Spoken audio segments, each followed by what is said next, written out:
lapor upacara lahir Pancasila tahun 2003. Siap? Mulai. Lanjutkan. Lanjutkan.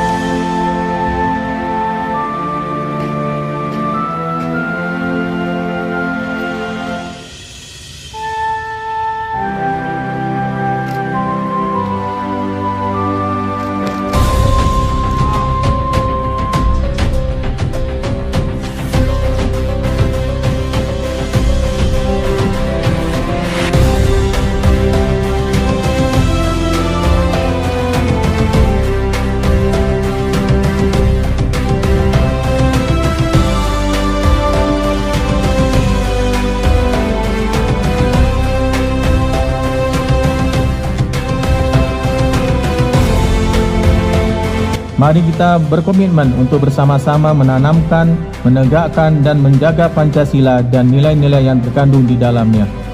Mari kita berkomitmen untuk bersama-sama menguatkan jati diri dan karakter bangsa, sikap dan perilaku patriotik, cinta tanah air, serta menjaga toleransi dan kerukunan dalam kehidupan bermasyarakat, berbangsa dan bernegara.